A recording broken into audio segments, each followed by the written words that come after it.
Good morning children, welcome to Praveen tutorial.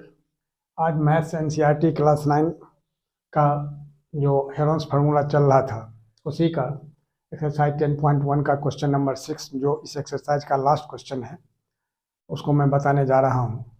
और इसके बाद अगले वीडियो में थोड़ा एनसीईआरटी से हटके आर.एस. अग्रवाल या आर.डी. शर्मा या सी.के. बंसल या और सब राइटर का जो बुक है फेमस बुक उस सब से भी आप लोगों को करवा दिया जाएगा ताकि एग्जामिनेशन में किसी तरह की दिक्कत नहीं आए। अब देखिए क्वेश्चन नंबर 6 क्या कह रहा है। N isosceles triangle has perimeter 30 cm and each of the equal sides is 12 cm, find the area of the triangle. अब गौर कीजिए, यही आइसोसेलेस ट्रायंगल है जिसका ये दोनों इक्वल साइड जो है 12 cm करके है और पेरीमीटर यानी बाउंड्री इसका AB + BC + AC दिया हुआ कितना 30 cm। तो सबसे पहले क्या करना होगा, ये थर्ड साइड निकालना होगा। वो पेरीमीटर से दोनों को ऐड करके 30 में से माइनस कर देंगे, 6 cm ये निकल जाएगा। इसके बाद फिर इसका एरिया निकालना है जैसे हेरोन्स फार्मूला से आप निकालते हैं। तो सॉल्यूशन में सबसे पहले क्या करना होगा, देखिए थोड़ा ध्यान देखिए। सॉल्यूशन में जो AB + BC + AC = कितना दिया हुआ 30 cm, यानी ये पेरीमीटर दिया हुआ 30 cm। अब AB कितना है 12 cm और BC मालूम नहीं है तो BC को वैसे ही रखना है और AC भी दिया हुआ है 12 cm, ठीक है, = 30 cm। अब BC निकालना है तो BC = क्या होगा, अब गौर कीजिए, ये 30 cm है और 12 cm और 12 cm कितना होगा, दोनों को ऐड करेंगे 24 cm। इधर आके क्या होगा -24 cm, यानी कितना हो गया 6 cm। ये BC निकल गया 6 cm, यहाँ आप 6 cm लिख सकते हैं, कोई दिक्कत नहीं है। तो BC 6 cm हो गया। अब चलिए A = कितना हो गया, side opposite to angle A that is 6 cm। B कितना हो गया, side opposite to angle B that is 12 cm। और C कितना हो गया, side opposite to angle C that is 12 cm। अब गौर कीजिए, अब S कैसे निकलेगा। S देखिए, S ऐसे भी निकाल सकते हैं आप A + B + C/2, लेकिन S निकालने का S का मतलब होता है semi perimeter that is half of perimeter. तो पेरीमीटर जब 30 cm दिया हुआ है उसी का हाफ कर देंगे तो वो क्या निकल जाएगा, S निकल जाएगा। तो S = क्या होगा, हाफ ऑफ पेरीमीटर, यानी कितना हाफ इंटू 30। अब इसको अगर हम कैंसिल करते हैं तो कितना हो जा रहा है 15 cm। थोड़ा ध्यान दीजिएगा, तो यही हो गया 15 cm, S निकल गया। अब क्या करना है, एरिया ऑफ ट्रायंगल निकालना है। एरिया ऑफ ट्रायंगल क्या होता है, फार्मूला आप लोगों को मालूम ही है, √S S - A S - B और S - C। थोड़ा ध्यान दीजिएगा, S के जगह कितना होगा 15 निकला है।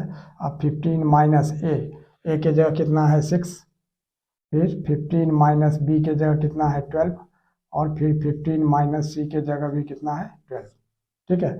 तब ये सब जो हो गया, अब इसको क्या करना होगा, माइनस करके फिर फैक्टराइज करना है। यहाँ हो गया 15 और 15 में से 6 अगर माइनस करते हैं तो कितना होता है 9 और 15 में से 12 माइनस करते हैं तो 3 और ये हो जाएगा 3। तब 15 को क्या लिखा जाएगा, अब गौर कीजिए, 15 को लिखा जाएगा 3 × 5 और 9 को क्या लिखा जाएगा 3 × 3 और ये 3 तो पहले से है, ठीक है। यानी कितना होगा 3 और 3 आइए यहाँ क्या होगा, 3 के बदले एक ठो 3 बाहर निकलेगा, फिर 3 के बदले एक ठो 3 बाहर निकलेगा, √ क्या बच जाएगा 3 और 5, यानी 3 × 5, यानी कितना होगा 3 × 3 = 9 √15 cm², और यही इसका आंसर हो जाएगा। अब यही हेरोन्स फार्मूला से तो एरिया निकाला जाता है, और एरिया चैप्टर से ही एक तो बहुत ही इंपॉर्टेंट क्वेश्चन है जो बराबर एग्जामिनेशन में आता है। थोड़ा ध्यान दीजिए, क्वेश्चन क्या है, the area of an equilateral triangle is 81√3 cm², find its height. और इसका हाइट निकालना है। तो सॉल्यूशन में क्या हो जाएगा, गौर कीजिए, एरिया ऑफ इक्विलैटरल ट्रायंगल = कितना है 81√3 cm²। तो एरिया ऑफ इक्विलैटरल ट्रायंगल का फॉर्मूला क्या होता है, √3/4 × साइड स्क्वायर। थोड़ा ध्यान दीजिए, साइड स्क्वायर हो गया यानी कितना 81√3 cm स्क्वायर। तो साइड तो मालूम नहीं है, उसको आप x सपोज कर सकते हैं, जैसे XCM XCM XCM सब x हो जाएगा, यानी कितना होगा √3/4x² इज इक्वल टू 81√3, है ना। अब √3 कैंसिल हो जाएगा, दोनों तरफ है, ठीक है। अब x² इज इक्वल टू कितना होगा 81 × 4, क्रॉस मल्टीप्लाई हो जाएगा, तो x इज इक्वल टू कितना होगा √81 × 4। अब 81 का स्क्वायर रूट कितना होता है 9, अब 4 का कितना होता है 2, यानी 18 cm। ये क्या निकला, साइड निकल गया, यानी each side is equal to 18 cm, सब 18 हो जाएगा। अब इसका हाइट निकालना है, तो हाइट निकालने का फॉर्मूला क्या होता है मालूम होगा आपको, height is equal to 2 × area of triangle अब बाई बेस। तो बेस जो है कितना है 18 cm है, 2 × एरिया ऑफ ट्रायंगल कितना है 81√3 बाई बेस कितना निकला है 18। तब यह क्या करना होगा 2 × 1 = 2, 2 × 9 = 18 और 9 × 9 = 81, यानी कितना होगा 9√3 cm, और यही इसका आंसर हो जाएगा, ठीक है। और